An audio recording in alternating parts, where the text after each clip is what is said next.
سورہ الملک قرآن مجید کی وہ مبارک صورت ہے جو 30 آیات پر مشتمل ہے، اور اس صورت کو اللہ نے یہ اعزاز عطا کیا ہے کہ اس کے پڑھنے والے کی مغفرت فرما دی جاتی ہے۔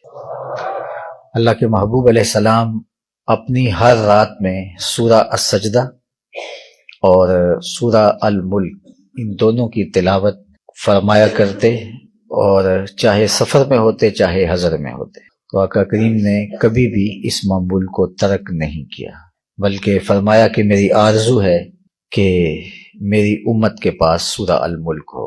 اس لیے ہمارے اسلاف نے خود بھی یہ معمول جاری رکھا اور سورہ ملک کی تلاوت اپنے معمولات میں شامل کی، اور اپنی اولاد کو، اپنے رشتہ داروں کو، حتیٰ کہ اپنے پڑوسیوں کو بھی اس سورت کا عامل بنانے کی کوشش کی۔ معاشرے کے اندر اگر سورہ الملک کی تلاوت کا معمول ہو جائے تو اتنی برکتیں دیکھنے کو ملے کہ جو شمار سے باہر ہوں۔ ہماری راتیں سورۃ الملک کی تلاوت سے خالی نہیں ہونی چاہیے۔ میں آپ کو بتاؤں کہ ہمارے ہاں ہر روز ایک مدت سے سال ہا سال بیت کے سورہ ملک کی تلاوت لازم ہوتی ہے، اور مرکز مصطفیٰ میں جو برکتوں کے مختلف ذرائع ہیں ان میں سے ایک اہم ذریعہ سورہ الملک ہے۔ اس لیے میں آپ سے کہوں گا کہ سورہ الملک کی تلاوت کو اپنے معمولات میں شامل کیجئے گا، اور آپ کا کوئی دن اس صورت کے بغیر نہ گزرنے پائے۔ ایک صحابی تھے، انہوں نے ایک جگہ خیمہ نصب کیا، لیکن جہاں انہوں نے خیمہ نصب کیا انہیں معلوم نہیں تھا، لیکن وہاں کوئی قبر تھی، تو غلطی سے قبر پر خیمہ نصب ہو گیا۔ تو جب رات ہوئی تو انہیں قبر کے اندر سے سورہ ملک کی تلاوت کی آواز آئی۔ اللہ اکبر۔ اور یہ بھی فرمایا گیا کہ سورہ ملک ایسی مدد کرتی ہے کہ جب کوئی شخص قبر میں اترتا ہے تو یہ باقاعدہ متشکل ہو کے صاحب قبر کو، جو سورہ الملک کا مستقل قاری اور عامل ہوگا، اس کو بچاتی ہے۔ عذاب کے فرشتے پائنتی کی جانب آئیں تو یہ آگے کھڑی ہو جاتی ہے، سرہانے کی جانب سے آئیں تو یہ آگے کھڑی ہو جاتی ہے، دائیں سے آئیں تو آگے سورہ ملک کھڑی ہوتی ہے، بائیں کی جانب سے آئیں تو آگے سورہ ملک کھڑی ہوتی ہے۔ اس لیے مجھے امید ہے کہ آپ اپنے معمولات میں، بہت سارے لوگوں کے معمولات میں تو یہ سورہ ملک موجود ہوگی، چونکہ ہم بھی اپنے ماں باپ سے یہ عملاً دیکھتے آئے ہیں، سورہ ملک کی تلاوت کے بغیر سوتے نہیں، اور پھر وہ آگے منتقل سلسلہ ہوا، اور پھر آگے ہم منتقل کرنے کی کوشش کر رہے ہیں۔ تو ماضی میں تو یہ تقریباً ہر گھر میں ہی تھا، تو آپ میں سے بہت سارے لوگوں کا معمول ہوگا کہ وہ سورۃ الملک کو اپنی راتوں میں ایک دفعہ تلاوت کرنے کا معمول رکھتے ہوں گے، اور اگر آپ میں سے کسی وجہ سے، نہ جاننے کی وجہ سے، سستی کی وجہ سے، یا کسی اور وجہ سے یہ معمول نہیں ہے، تو آج کی اس بابرکت رات کے دامن میں اپنے دل سے یہ ارادہ کریں اور اپنے رب سے دل ہی میں عہد کریں کہ ہماری کوئی رات سورۃ الملک کے بغیر بسر نہیں ہوگی، اور پھر دیکھنا اس کی برکتیں آپ کو کتنی نصیب ہو۔ اس کی برکتیں دنیا میں بھی ظہور پذیر ہوتی ہیں اور آخرت میں بھی ظہور پذیر ہوں۔ اب سورہ ملک کا سارا مضمون تو آپ کے سامنے میں نہیں رکھ پاؤں گا، لیکن کچھ آیات کا مفہوم آپ کے سامنے کوشش ہوگی، اور اللہ تعالیٰ توفیق دے کہ میں اس آیت کریمہ، اس کے مضمون کے حوالے سے قرآن مجید کی جو منشا ہے اس کے مطابق کچھ کہہ سکوں۔ ارشاد فرمایا، یہ تمام لوگوں کے نزدیک سورت مکی ہے، اس میں کوئی دوسری رائے نہیں، اختلاف نہیں ہے۔ بسم اللہ الرحمن الرحیم۔ تبارک الذی بیدہ الملک وہو علی کل شیء قدیر۔ منزہ و برتر ہے، برکتیں اسی کے دامن سے پھوٹتی ہیں۔ کائنات میں جتنی بھی برکت، خود مبارک تبارک، یہ تفاعل ہے۔ منزہ و برتر، بہت بے پناہ برکت کا حامل، الذی، وہ پاکیزہ ذات، بیدہ کے قبضے میں، کے دستے قدرت میں، کے قبضے میں بادشاہی ہے، وہو علی کل شیء قدیر، اور وہ ہر چیز پر مکمل قادر ہے، پوری طرح قادر ہے۔ یہ اس کی شان ہے کہ بادشاہت، حقیقی بادشاہت اسی کے ہاتھ میں، باقی اس بادشاہت سے دنیا پر کسی کو کوئی حصہ دے دے، کسی علاقے کی، کسی خطے کی، کسی جگہ کی حکومت تخت و تاج کسی کو عطا کر دے تو یہ اس کی مرضی ہے۔ مشیت الہی سے بادشاہتیں مجازن بٹتی رہتی ہیں اور لوگوں کو تقسیم ہوتی، وہ جسے چاہے ملک عطا کر دے، جس سے چاہے ملک چھین لے، خیر اسی کے قبضہ قدرت میں۔ وہ بادشاہت، دنیا کا تخت و تاج، دنیا کی دولت اسے بھی دیتا ہے جس سے راضی ہو، اور اسے بھی دیتا ہے جس سے راضی نہ ہو۔ نمرود ہے، قارون ہے، حامان ہے، ان کو تخت و تاج دیے گئے، اللہ ان سے راضی نہیں تھا، یہ ان کے لیے سخت آزمائش تھی۔ بعض اوقات مخلوق کو اللہ تعالیٰ جل شانہ ان کی کرتوتوں کا مزہ چکھانے کے لیے برے حکمران مسلط کرتا ہے۔ حجاج بن یوسف جیسا شخص جب لوگوں پر مسلط کر دیا گیا، حضرت حسن بصری رضی اللہ تعالیٰ عنہ فرمایا کرتے تھے کہ پچھلی امتوں کے لوگ اپنے سارے ظالم جمع کر لیں اور ایک پلڑے میں رکھ دیں، اور دوسرے پلڑے میں ہم حجاج بن یوسف کو رکھ دیں تو یہ پلڑا پھر بھی بھاری ہوگا۔ ہزاروں لوگ اس نے اپنے ہاتھ سے قتل کیے اور لاکھوں لوگ اس کے حکم سے کٹے۔ کسی نے حجاج بن یوسف سے کہا کہ تو نے حضرت عمر کا زمانہ بھی دیکھا سنا ہے، تو ان جیسا انداز حکمرانی کیوں اختیار نہیں کرتا؟ تو اس نے دو لفظی جواب دیا، تبازروا اتعمر لکم، اس نے کہا تم ابو ذر بن جاؤ، میں عمر بن جاتا ہوں۔ جب رعایا ابو ذر غفاری جیسی ہوتی ہے تو حکمران عمر فاروق جیسے ہوتے ہیں، اور جب رعایا بگاڑ کا شکار ہو تو پھر بدترین لوگ ان کے اوپر مسلط کیے جاتے ہیں۔ اعمالکم امالکم، تمہارے اعمال ہی تمہارے امال ہیں، تم جس طرح کے ہوگے تمہارے اوپر اس طرح کے لوگ مسلط کیے جائیں گے، یہ عکس ہیں تمہارے اعمال کا۔ تو اپنے اعمال کی درستگی کی طرف ہمیں توجہ دینی چاہیے۔ تو اللہ جل شانہ اس کے ذریعے سے لوگوں پر اپنے قہر و غضب کو بھی نازل کرتا ہے، اور بہت سارے لوگوں کا اختبار اور امتحان بھی ہوتا ہے، اور یہ بادشاہت بعض اوقات اللہ تعالیٰ بطور انعام اس طرح بھی عطا فرماتا ہے کہ اس کے ذریعے سے اللہ کی مخلوق کو راحت پہنچتی ہے۔ اور وہ اللہ نے حضرت سلیمان علیہ السلام کو، حضرت یوسف علیہ السلام کو پیغمبری کے ساتھ ساتھ بادشاہت عطا کی، جو اللہ کی رحمت کا ایک روپ بن کے دنیا کے سامنے ایک نمونہ بنا۔ اور ہمارے سامنے خلفائے راشدین کی زندگیاں ہیں، حضرت عمر بن عبدالعزیز کا زمانہ ہے کہ لوگ زکوٰۃ لے کے نکلتے تھے، کوئی زکوٰۃ لینے والا موجود نہیں، وہ زمانہ بھی دنیا نے دیکھا۔ اللہ اکبر۔ تو عدل کے ساتھ، انصاف کے ساتھ اللہ تعالیٰ جل شانہ نے اس کے یہ مظاہر بھی ہمیں دکھائے ہیں، اور ظلم، جبر اور جور کے ساتھ بادشاہوں کے رویے بھی ہماری آنکھوں نے تاریخ میں پڑے ہیں۔ اس لیے ہمیں اللہ جل شانہ سے ہمیشہ خیر کا طالب رہنا چاہیے۔ تو حقیقی بادشاہت اس کی ہے، یہ بادشاہت تخت و تاج کی یہ زوال پذیر ہے۔ دنیا کے مختلف ممالک میں جانے کا اتفاق ہوا، اور میں مقبروں پہ بھی گیا ہوں، بڑے بڑے نامور لوگوں کی قبروں پہ ان کا ماضی کا عہدہ لکھا ہوا ہے کہ یہ اس سرزمین کا حکمران تھا۔ آپ کشمیر میں چلے جائیں تو حضرت میاں محمد بخش عارف کھڑی علیہ رحمہ کے مزار کے ساتھ جو ایک قبرستان ہے، تو وہاں اگر آپ چند لمحوں کے لیے رک کے کتبے پڑھنے لگ جائیں تو وہاں آپ کو بڑے بڑے لوگوں کے کتبے پڑھنے کو ملیں گے، یہ اس ریاست کا فلاں تھا، یہ فلاں تھا، یہ فلاں تھا۔ تو کل کے حکمران پھر رزق مٹی کا بن جاتے ہیں، اور سابقہ وزیر اعظم اور سابقہ فلاں اور سابقہ فلاں۔ تو میں کہا کرتا ہوں اپنے دوستوں کو کہ وزیر اعظم، صدر، بادشاہ، شہنشاہ، یہ سارے سابقہ ہو جاتے ہیں، لیکن اللہ کا ولی قبر میں جا کر بھی ولی رہتا ہے، وہ سابقہ نہیں ہوتا۔ تو یہ ہے وہ حقیقی بادشاہت جو اللہ اپنے بندوں کو عطا کرتا ہے۔ آپ نے بہلول کا نام سنا ہوگا۔ بہلول بظاہر مجنون تھا، لیکن سعدی نے کہا تھا، سعدیہ نزدیک رائے عاشقاں، خلق مجنو نندو مجنو عاقل است، کہ اگر میرے سے تم رائے لو تو اصل تو یہ عاقل ہیں، تو باقی جن کو تم عاقل کہتے ہو وہ مجنون ہیں۔ تو وہ بغداد کے نواح میں گھومتے رہتے تھے حضرت بہلول، اور یہ بغداد کے مشہور مجاذیب میں سے ایک مجذوب تھے۔ کبھی ان کا جی آتا تو شہر کی طرف بھی رخ کر لیتے، لیکن زیادہ ویرانوں میں ہی وہ اپنی دجلہ کے کناروں پر ہی اپنی زندگی گزارتے تھے۔ ایک دن شہر آ نکلے بغداد میں، تو جب بہلول آئے تو دہائی مچ گئی، لوگ بہلول کو دیکھنے کے لیے ایک جمع غفیر کی شکل کے اندر جمع ہوئے اور ایڑیاں اٹھا اٹھا کے دیکھ رہے تھے۔ ہارون رشید بھی اپنے محل کی بالکونی سے دیکھ رہا تھا، تو اس نے زبیدہ کو کہا، جو اس کی محبوب بیوی تھی، اس نے کہا کہ دنیا ہمیں بادشاہ کہتی ہے، اصل حکمران تو یہ ہیں، چونکہ ان کی حکمرانی جسموں پہ نہیں ہے، ان کی حکمرانی دلوں پہ ہے۔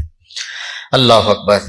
تو حقیقی حکمرانی تو اللہ کی ہے، اور اسی کے قبضہ قدرت کے اندر بادشاہت ہے، جس کو چاہے عطا کر دے، جس سے چاہے چھین لے۔ جو اپنے آپ کو کہتے ہیں کہ ہمارے جیسا زمانے میں کوئی نہیں، پھر ان کا نشان بھی باقی نہیں بچتا۔ تاریخ نے ایسے ایسے مناظر ہمارے سامنے رکھے ہیں کہ نگاہیں خیرہ ہو کے رہ جاتی۔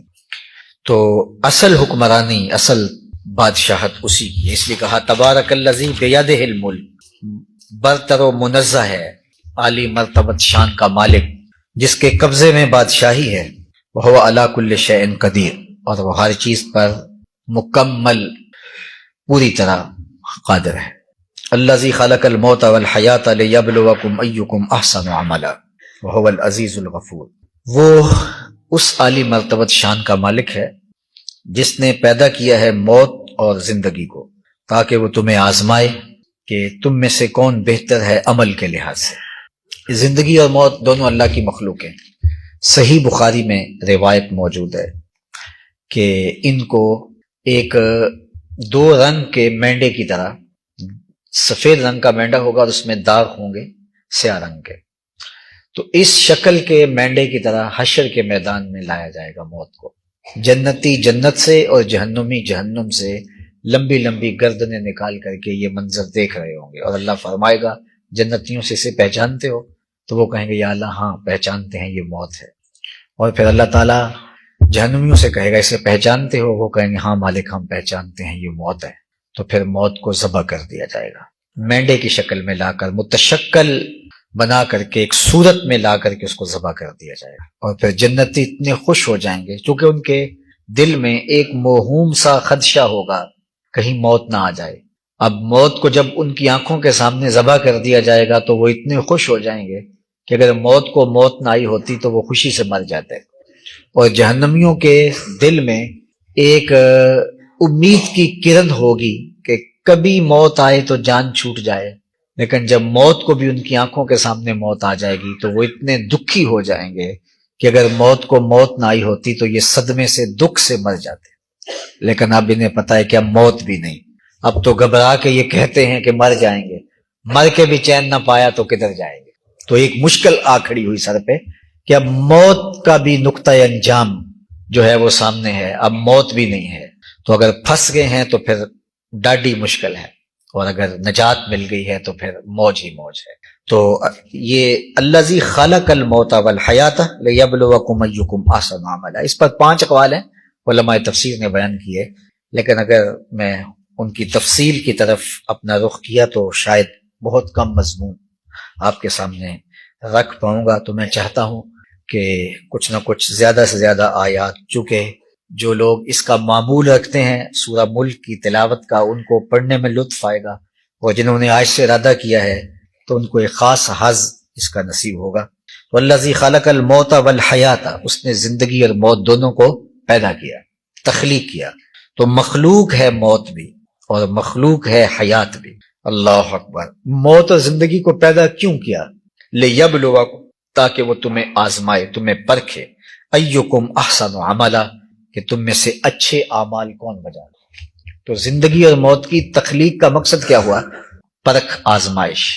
سورہ الدہر میں اللہ تعالیٰ نے دوسرے مقام پر انا خلقنا الانسان من نطفۃ امشاج نبتلیہ، ہم نے انسان کو نطفے سے پیدا کیا۔ کیوں پیدا کیا؟ اللہ اکبر۔ مخلوط نطفے سے حضرت انسان کی تخلیق کی۔ اس سورۃ الدہر کا نام سورۃ الانسان بھی ہے۔ تو کہا کہ ہم نے انسان کی مخلوط نطفے سے تخلیق کی۔ تو کیوں تخلیق کی؟ کسی چیز کی تخلیق کا کوئی مقصد بھی ہوتا ہے، جس کو ہماری اصطلاحی زبان کے اندر علت غائی کہتے ہیں۔ مثال کے طور پہ یہ گلاس ہے، تو جب گلاس کی تخلیق کرنے لگے تھے تو اس کے ذہن میں تھا نا کہ اس سے مشروب جو ہے وہ پیا جائے گا. یہ ڈبہ جس نے بنایا ہے تو اس کا ڈیزائن کرتے اس کے ذہن میں اس کا مقصد ملحوظ تھا. جس نے یہ ڈائس بنایا ہے تو اس کے ذہن میں ساری چیزیں ملحوظ تھی. جس نے یہ کیمرہ ایجاد کیا ہے تو اس کے مقاصد اس کے ذہن میں تھے. جس نے یہ لائٹ بنائی ہے اس کے ذہن میں اس کے مقاصد تھے. تو یار یہ کیمرہ، یہ پنکھا، یہ لائٹ، یہ مائکرو فون، یہ گلاس، یہ ٹشو کا ڈبہ، اور حتیٰ کہ یہ ٹشو جس نے بنایا ہے اس کے ذہن میں بھی اس کا مقصد تھا. تو جس نے انسان کو بنایا ہے اس نے بے مقصد ہی بنا دیا ہے. تو اس خالق نے حضرت انسان کو بنایا تو بے مقصد نہیں بنایا. تو کہا کہ ہم نے اس کو مخلوط نطفے سے پیدا کیا. کیوں؟ نبتلی ہے، تاکہ ہم اس کی آزمائش کریں، اس کو پرکھیں، اس کو امتحان گاہ میں ڈالیں. اس لیے انسان کے لیے، انسان اگر اس نقطے کو سمجھ جائے کہ یہ دنیا میرے لیے امتحان گاہ ہے تو اس کی بہت ساری پریشانیاں ختم ہو جائیں اور وہ اپنے کام پہ لگ جائے. وہ اس پریشانی میں رہتا ہے کہ یہ پریشانی کیوں ہے، اس کی یہ پریشانی ختم نہیں ہوتی کہ یہ پریشانی کیوں ہے. حالانکہ اس کو یہ پریشانی نہیں ہونی چاہیے کہ یہ پریشانی کیوں ہے، اس کو یہ ہونا چاہیے کہ اس پریشانی سے مجھے آگے سے ایکٹ کیا کرنا ہے اور اس کا میں نے کس طرح سے جواب دینا ہے جو میں اپنے رب کے حضور سرخرو ہو سکوں. لیکن وہ بس پہلے تو اس کے اوپر مصیبت آتی ہے تو وہ گھبرا جاتا ہے، واویلا کرتا ہے، اور وہ اس پریشانی کو تسلیم کرنے کے لیے تیار نہیں کہ یہ میرے لیے کیوں ہے.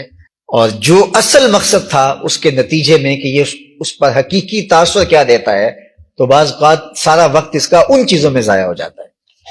تو جس مقصد کے، یہ پانی اس گلاس کو کیسے کیوں بنایا گیا تھا کہ اس میں پانی ڈالا جائے. تو جب یہ بن کے تخلیق ہو کے سامنے آ گیا تو کوئی جگ لے کر آئے اس میں پانی ڈالنے کے لیے تو یہ آگے سے شغل شروع کر دے. اور حالانکہ اس کا مطلب تھا کہ پانی کو محفوظ رکھنا، اس کو اس کی مناسب حرارت جو اس کی صلاحیت ہے اس سے زیادہ تو اس سے پوچھا بھی نہیں جائے گا، اس کے مطابق جو ہے. تو یہ الٹا شور و غل وہ کر دے، جو کام ہے اس کی طرف توجہ ہی نہ دے. یہ کیمرہ اس لیے بنایا گیا تھا کہ یہ تصویر کھینچے، یہ ویڈیو بنائے، اور یہ وہ کام کرنے کی بجائے الٹا یہ اس پہ احتجاج کرے کہ یہ کیوں مجھے کام دیا گیا. نیتلی تخلیق اس لیے تھا. لقد خلقنا الانسان فی کبد، ہم نے انسان کو مشقتوں میں رہتا پیدا کیا گیا ہے. یہ اس کی مقصد تھا زندگی کا کہ یہ ان امتحانات سے گزرے اور اس کے نتیجے کے اندر یہ پھر کس طرح اپنے آپ کو پیش کرتا ہے. تو اس کو ذہنی طور پہ آمادہ ہونا چاہیے. ساری زندگی اس کو یہ نہیں سمجھ آ رہی ہوتی کہ مجھے تخلیق کیوں کیا گیا ہے. تو اللہ نے قرآن مجید میں حضرت انسان کی تخلیق کا مقصد بیان کیا. سورہ الملک میں بھی ہے الذی خلق الموت والحیات، موت و حیات کو کیوں پیدا کیا گیا؟ لیبلوکم ایکم احسن عملا، تاکہ وہ پرکھے، آزمائش کرے، امتحان لے، اختبار کرے تم میں سے اچھے اعمال کون بجا لاتا ہے. یہ وہ دیکھنا چاہتا ہے، وہ امتحان لینا چاہتا ہے. اور وہاں کہ انا خلقنا الانسان من نطفۃ امشاج نبتلیہ فجعلناہ سمیعا بصیرا، ہم نے اس کو سمع و بصر کا نور عطا کیا ہے، اس کو سوچنے سمجھنے کی قوتیں عطا کی ہیں، اس کو فہم و ادراک کے اجالے دیے ہیں، اس کو شعور کا اجالا عطا کیا ہے. تو اس کو اپنے مقصد کی طرف توجہ کرتے. سب سے پہلے اپنے مقصد کی کو جو ہے وہ ازبر ہونا چاہیے. مقصدیت جب ازبر ہوگی تو پھر دوسرے مرحلے آسان ہوتے ہیں. جب وہ اس چیز کو قبول ہی نہیں کر رہا جس کے لیے وہ تخلیق کی گئی، تو پھر اگلا مرحلہ تو جو ہے وہ یہ وہ اے ٹی ایم مشین ہوتی ہے، تو بعض اوقات اس کو دبائیں تو وہ سسٹم چیز کو قبول نہیں کر رہا ہوتا. تو اس کا مطلب یہ ہے کہ وہ سسٹم قبول نہیں کر رہا ہوتا، یا تو خراب ہے. اگر وہ خراب نہیں ہے تو پھر آپ کو وہ کوئی چیز آپ مس کر رہے ہیں جس سے وہ قبول نہیں کر رہا ہے. اللہ اکبر. تو قبول ہی انسان نہیں کر رہا، اس کا مطلب ہم سمجھے ہی نہیں ہیں، اور ہمیں جو سمجھانے والے تھے انہوں نے ہمیں سمجھایا ہی نہیں تھا کہ میاں تمہاری تخلیق کا مقصد کیا ہے. قرآن نے تو کوئی چیز مبہم نہیں رکھی. قرآن نے تو ایک ایک چیز کھل کے واضح، دو ٹوک، جس طرح دو سے دو کو ضرب دیں تو حاصل ضرب 4 آتا ہے، اس طرح ہماری زندگی کے مقاصد کو بالکل واضح بیان فرمایا ہے. اب موت و حیات کی تخلیق کیوں ہوئی؟ یہ کھیل تماشا نہیں ہے، بلکہ کیوں؟ الذی خلق الموت والحیات لیبلوکم، وہ اس لیے پیدا کیا موت و حیات کو تاکہ تمہیں آزمایا جائے، تمہیں پرکھا جائے، تمہارا امتحان لیا. اللہ اکبر.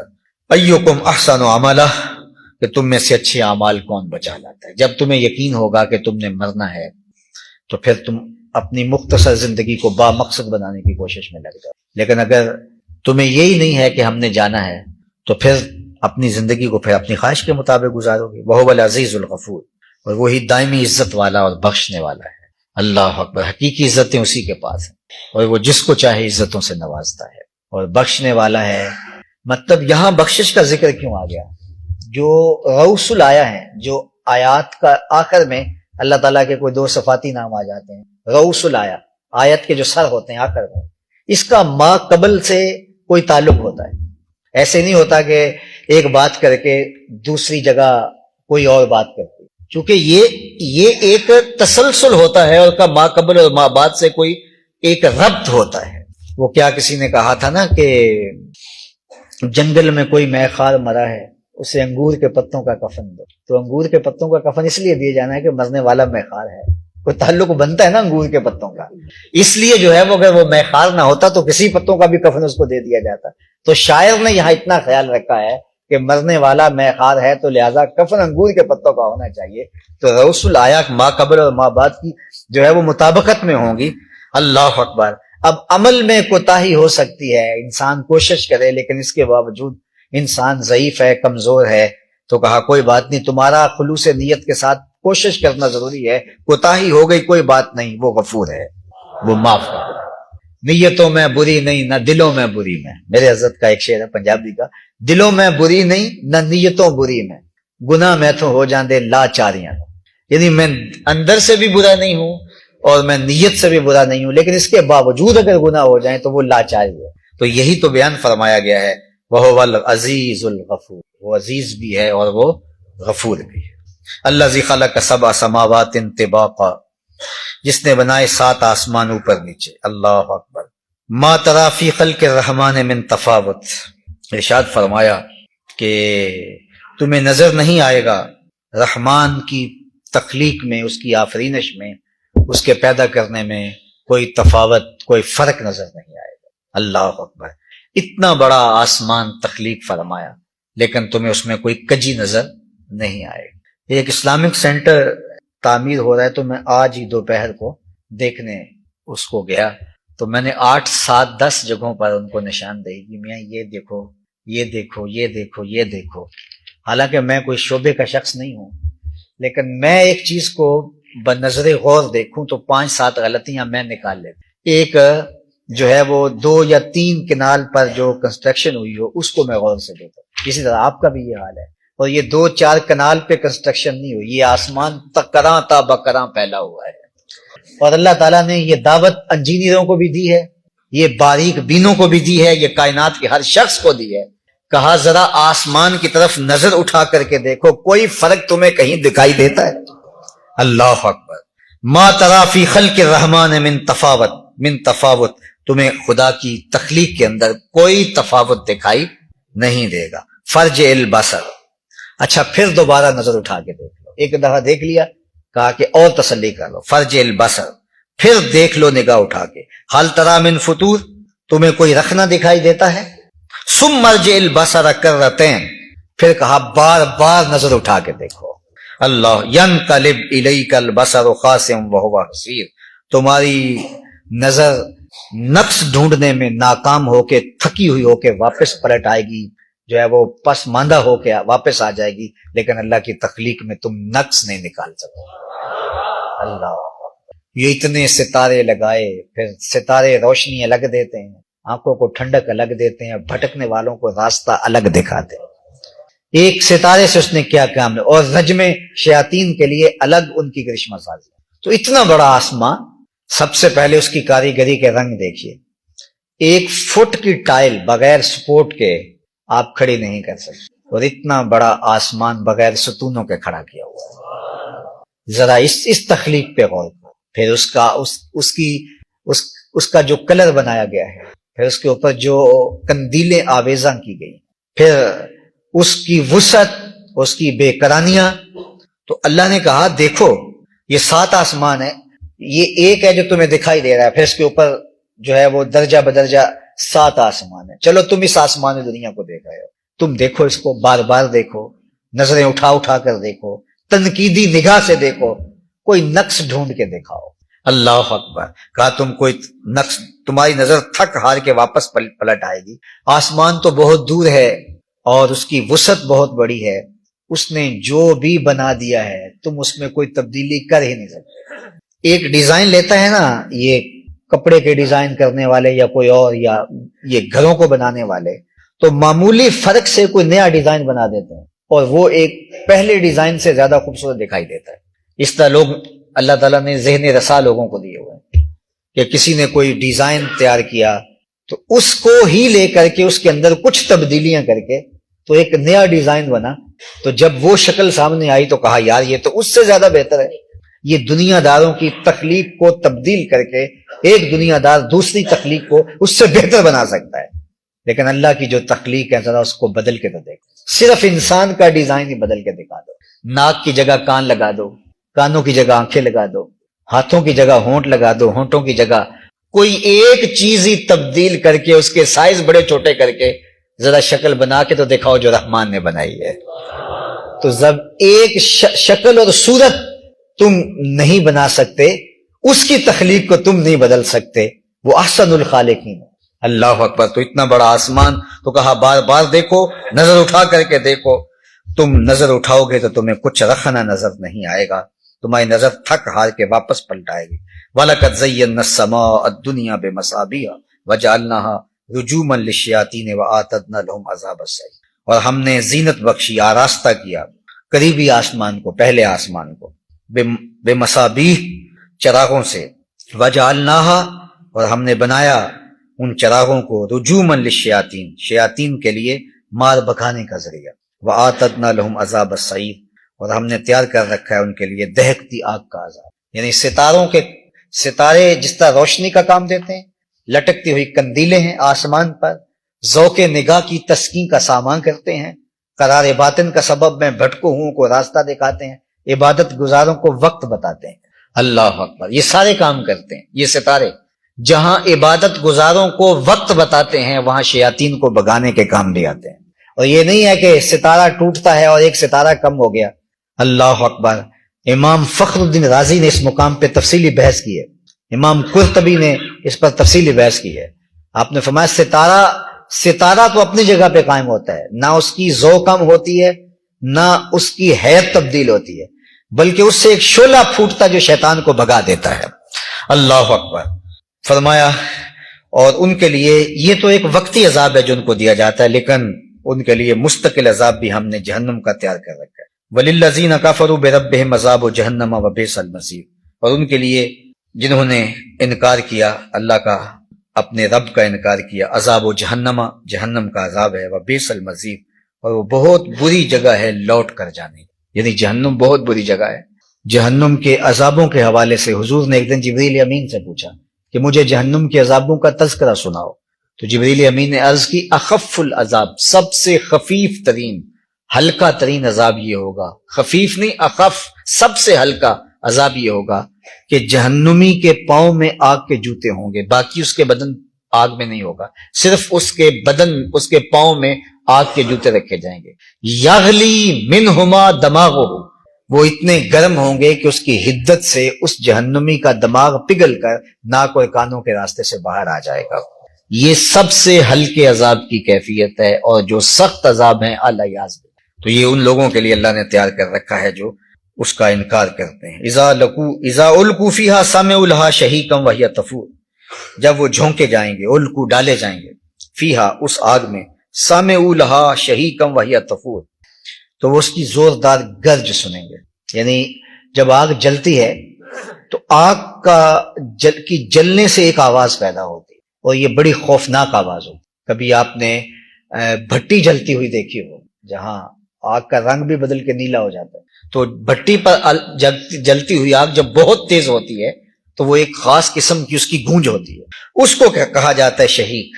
تو جہنم کی جو آگ ہے وہ اتنے جوش سے جل رہی ہوگی کہ اس کی خوفناک آواز سے دل دہل جائیں گے، وہی تفور، اور وہ جوش مار رہی ہو، تکاد تمیز من الغیظ، گویا وہ غضب سے، غصے سے پھٹنا چاہ رہی ہے، اس طرح لگ رہا ہوگا۔ یعنی اس آگ کے شعلے اس طرح بھڑک رہے ہوں گے کہ لگ جائے گا کہ یہ آگ غصے سے اس کے بھبوکے پھوٹ رہے ہیں، اور یہ پھٹ رہی ہے اتنی غصے میں، اور جہنمی کو جو ہے وہ نوچ لے گی۔ اللہ اکبر۔ وہ آگ کھینچ لے گی۔ بلکہ میں نے ایک روایت پڑھی کہ کچھ گناہگار ایسے ہوں گے جن کو جہنم میں ڈالا جائے گا، لیکن کچھ بدکار ایسے ہوں گے کہ جہنم خود ان کو دبوچ لے گی۔ وہ کیسے؟ کچھ کو تو فرشتے جا کے پھینک کے آئیں گے، لیکن جب جنتی جنت میں اور جہنمی جہنم میں جانے سے پہلے حشر کے میدان میں ہوں گے تو جنت کو اور جہنم کو اللہ کے عرش کے دائیں بائیں لا کے رکھا جائے گا، اور لوگ جہنم کی آواز سن رہے ہوں گے، اور ایک لمبی گردن دی جائے گی جہنم کو جو اس مجمع کے اوپر گھوم رہی ہوگی، اور کچھ لوگوں کو وہ گردن لپیٹ کر کے اپنے اندر لے جائے گی۔ یہ خاص قسم کے بدکار ہوں گے، اور وہ غصے سے پیچ و تاب کھا رہے ہیں۔ کلما القی فیہا فوجا سالہم خزنتھا الم یاتکم نذیر۔ اللہ اکبر۔ اللہ ارشاد فرماتا ہے جب بھی اس میں جھونکا جائے گا کوئی جتھا، یعنی لوگوں کے پراگے ڈالے جائیں گے، جتھے ڈالے جائیں گے، 20 50 100 جماعتیں ڈالی جائیں گی، پکڑ پکڑ کے لوگ ڈالے جائیں گے۔ یہ شرابی ہیں، یہ زانی ہیں، یہ چور ہیں، یہ بدماش ہیں، یہ گنڈے ہیں، یہ حرام خور ہیں، ان کو ڈالا جائے گا فوجوں کی شکل کے اندر، جتھوں کی شکل کے اندر۔ سالہم خزنتھا، تو داروغہ جہنم ان سے پوچھے گا الم یاتکم نذیر، تمہارے پاس کوئی ڈر سنانے والا نہیں آیا تھا؟ یہ کوئی معلومات حاصل کرنے کے لیے نہیں پوچھیں گے، یہ ان کی تذلیل کرنے کے لیے پوچھیں گے۔ انہیں پوچھیں گے جب وہ جہنم میں جھونکے جا رہے ہوں گے تو داروغہ جہنم انانے والوں کو خوش آمدید نہیں کہے گا، بلکہ کیا کہے گا؟ تمہیں کوئی، یہ میں خود نہیں کہہ رہا، یہ کوئی میں کوئی کہانی نہیں بیان کر رہا، یہ قرآن بیان کر رہا ہے۔ خزنت جو داروغہ جہنم وہ کیا کہے گا؟ الم یاتکم نذیر، تمہیں کوئی ڈر سنانے والا نہیں آیا تھا؟ تم نے بتایا نہیں تھا کہ جہنم بھی رب نے تیار کر رکھی ہے، اور ان اعمال اور ان برے افعال کے نتیجے میں وہاں جانا پڑے گا؟ کیا تمہیں کسی نے بتایا نہیں تھا؟ قالوا بلا، وہ کہیں گے کیوں نہیں، ہمیں پیغمبروں نے بتایا تھا۔ قد جاءنا نذیر، ہمارے پاس ڈر سنانے والے آئے تھے۔ فکذبنا، تو ہم نے ان کی تکذیب کر دی، ہم نے کہا چھوڑو، یہ دنیا میٹھی ہے، تمہیں کیا لگے، یہ دنیا سب کچھ ہے، یہ جہاں مٹھا اگلا کس نے ڈٹھا۔ اللہ اکبر۔ وَقُلْنَا مَا نَزَّلَ اللَّهُ مِنْ شَيْءٍ، اور ہم نے کہا کہ نہیں اتاری اللہ تعالیٰ نے کوئی چیز، ان انتم الا فی ضلال کبیر، نہیں ہو تم مگر کھلی گمراہی میں۔ ہم نے کہا تم باتیں کر رہے ہو، تم سے پہلے بھی لوگ آئے اور باتیں کر کے چلے گئے، تم بھی کر رہے ہو۔ جو بھی پیغمبر آیا اور اس نے کہا جہنم ہوگی، قیامت آئے گی، آئی تو نہیں ابھی تک، حالانکہ اس کا تو وقت مقرر تھا، لیکن انہوں نے کہا کہ ماضی میں بھی لوگ ڈرا کے چلے گئے، تم نے صرف لوگوں کو ڈراوے کے لیے جنت اور جہنم کو بنایا، کچھ بھی نہیں ہے۔ وَقَالُوا لَوْ كُنَّا نَسْمَعُ أَوْ نَعْقِلُ مَا كُنَّا فِي أَصْحَابِ السَّعِيرِ، اور وہ کہیں گے کاش ہم سنتے اور سمجھتے تو ہم دوزخیوں میں سے نہ ہوتے، کاش کہ ان کی بات کو غور سے سن لیا ہوتا، اس پر تھوڑا سا فہم پر زور دیا ہوتا تو پھر ہم انکار نہ کرتے، لیکن ہم نے سنا اور بھلا دیا، فراموش کر دیا، جس طرح کوئی کہانی ہوتی ہے بات ختم۔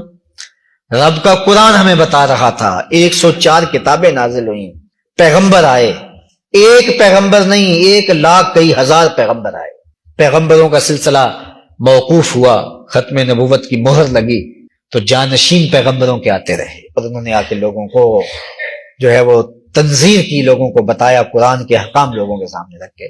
ہم نے کہا وہ دیکھ لیں گے، کچھ نہیں ہوگا۔ اللہ اکبر۔ فَاعْتَرَفُوا بِذَنبِهِمْ فَسُحْقًا لِّأَصْحَابِ السَّعِيرِ، پس اعتراف کریں گے اپنے گناہوں کا تو پھٹکار ہو اہل جہنم پر۔ اللہ اکبر۔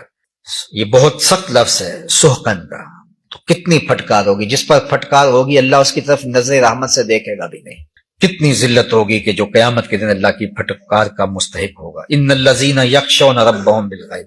اچھا، تنذیر کے بعد تبشیر ہے۔ ایک تو وہ لوگ ہیں کہ جنہوں نے پیغمبروں کی بات کی پرواہ بھی نہیں کی، مصلحین کی بات کو بھی نہیں سنا۔ ایک نشہ ہوتا ہے، ایک وقت ایسا ہوتا ہے، جوانی کا ایک نشہ ہوتا ہے، اقتدار کا نشہ ہوتا ہے، اسی طرح صحت جب پورے جوبن پہ ہوتی ہے اس کا اپنا نشہ ہوتا ہے۔ انسان کا دماغ پھر کسی اور طرح سے چل رہا ہوتا ہے اور وہ نہیں سنتا کسی کی، اور پھر عمومی طور پہ نصیحت کرنے والے لوگوں کو یہ لوگ بادی و راہ قسم کے لوگ سمجھتے رہے۔ ماضی میں کہانی پڑھی ہے، انہوں نے پیغمبروں کے لیے یہ لفظ استعمال کیے، معاذ اللہ، کہتے چھوڑو ان کو کیا پتا، یہ پرانے ذہن کے لوگ، دکیا نور، بادی و راہ قسم کے لوگ، ہم بڑے سمجھدار ہیں، ہم بڑے عاقل ہیں، دانش و بینش رکھتے ہیں، فہم و ادراک کے اجالے ہمارے پاس ہیں، اقتدار ان کے پاس، دولت ان کے پاس، مال و زر ان کے پاس، فوجوں کی فوجیں ان کے پاس۔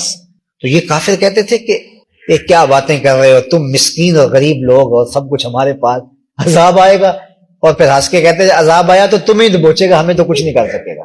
لیکن وہ قیامت کا دن تو آنے والا ہے، وہ تو سب کچھ ہونے والا ہے۔ اللہ تعالیٰ اس کہانی کو بیان فرما رہا ہے۔ ایک تو وہ لوگ تھے کہ جنہوں نے تمرد سے، غرور سے، تکبر سے اللہ کے حکام کو ٹھکرا کے رکھ دیا۔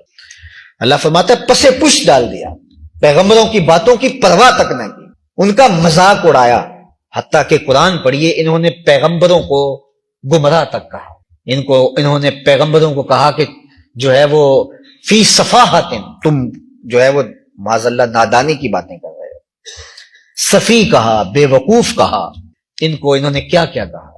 لیکن بہرحال وہ لوگ، لیکن ایسے لوگ بھی ہر دور میں تھے جنہوں نے ان لوگوں کی باتوں کو سنا اور دعوت کو قبول کیا۔ ان الذین یخشون ربہم بالغیب، اللہ اکبر، بے شک وہ لوگ جو اپنے رب سے بن دیکھے ہی ڈرتے رہے، دیکھا بھی نہیں لیکن تھر تھر وجود رب کے نام پر کانپنے لگا۔ ایسے لوگ آپ کو مبارک ہو کہ اللہ نے آپ کے سینے میں اپنی محبت رکھی ہے۔ ہم نے رب کو دیکھا تو نہیں ہے، لیکن اس کا نام سن کر کے، اس کا ذکر کر کے، سجدے میں سر رکھ کے جب سبحان ربی الاعلی پکار رہے ہوتے ہیں، رب کو کتنی شفقت اور کتنی محبت ہمارے اوپر آ رہی ہوتی کہ کس صدی میں لوگ جی رہے ہیں اور کتنا تیقن ہے کہ سجدے میں سر رکھ کے کتنے خشوع و خضوع سے پکار رہے ہیں، سبحان ربی الاعلی، مالک دیکھ اس سے نیچے اور کہاں جاؤں، یہ اقصی غایت التذلل والخشوع، سب سے نیچے گرنے کی جگہ ہے، میں گر گیا ہوں اور زبان سے کیا کہتا ہوں، سبحان ربی الاعلی، مالک سب سے نیچے میں ہوں، سب سے اونچا تو ہے۔ تو کتنی رحمت ہے، اسی لیے فرمایا گیا کہ اگر سجدہ گزار کو پتہ چل جائے کہ سجدے میں کتنی رحمتیں برستی ہیں تو وہ کبھی سجدے سے سر ہی نہ اٹھائے، کتنی رحمتیں اللہ کی برس رہی ہوتی۔ تو اللہ فرماتا ہے ان الذین یخشون ربہم بالغیب، جو بن دیکھے مانتے۔ وہ بہلول کی آگے ابھی آپ نے کہانی سنی، تو بہلول مٹی کے گھروندے بنا رہا تھا پاؤں کے اوپر اور ان کو بعد میں مسمار کر دیتا تھا۔ بچپن میں ہم بھی اس مرحلے سے گزرے ہیں، کبھی وہ مٹی کہیں کوئی ریت پھینک جائے تو پاؤں کے اوپر تھپک کے گروندا بنا لینا اور پھر ہولے سے پاؤں کو نکال لینا۔ تو وہ وقت میرا بھی گزرا ہے، وہ وقت آپ کا بھی گزرا ہے۔ افکار جوانوں کے خفی ہوں کہ جلی، پوشیدہ نہیں مرد کلندر کی نظر سے، معلوم ہے مجھ کو تیرے احوال کے میں بھی مدت ہوئی گزرا تھا اسی راہ گزر سے۔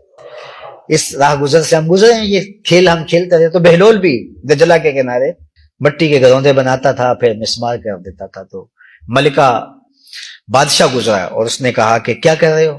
کہا جنت کے مکان بنا رہا ہوں۔ تو کہا بیچتے بھی؟ کہاں بیچنے کے لیے بنا رہا ہوں۔ کتنے کا؟ کہا 10 روپے کا ایک۔ بادشاہ گزر گیا مسکرا کے کہ دیوانہ ہے، دیوانگی میں باتیں کر رہے ہیں۔ ملکہ زبیدہ پیچھے سے گزری، پوچھا بہلول کیا کر رہے ہو؟ کہا جنتی مکان بنا۔ کتنے کا؟ کہا 10 درہم کا۔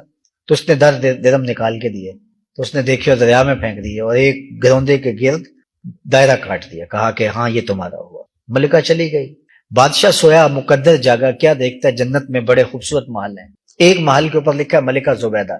آگے بڑھنے لگا، دربان نے روکا، کہا نہیں یہ جنت ہے، یہاں تو اجازت کے بغیر نہیں جانا ہوگا۔ کہا میری بیوی ہے۔ کہا نہیں اس کی اجازت کے بغیر۔ اسی اسنا میں آنکھ کھل جاتی ہے۔ تو ملکہ کو بیدار کیا، کہا کہ تو نے کون سا آج نیک عمل کیا، میں نے جنت میں تیرے نام کا محل دیکھا۔ ایک معمول کا واقعہ تھا، گزرتے گزرتے فقیر کو جو ہے وہ 10 درہم دے دیے تھے، اس کو بھی یاد نہ آیا۔ اس نے کہا وہی معمول کی نمازیں ہیں، وہی میرے معمول ہیں، کوئی خاص عمل تو نہیں۔ ہاں یاد آیا، وہ دجلہ کنارے سے گزرتے بہلول کو 10 درہم سے ایک گروندہ خریدا تھا، ہو نہ ہو یہ وہی مکان نہ ہو۔ کہا وہ تو مجھے بھی کہتا تھا، میں دیوانہ سمجھ کے گزر گیا۔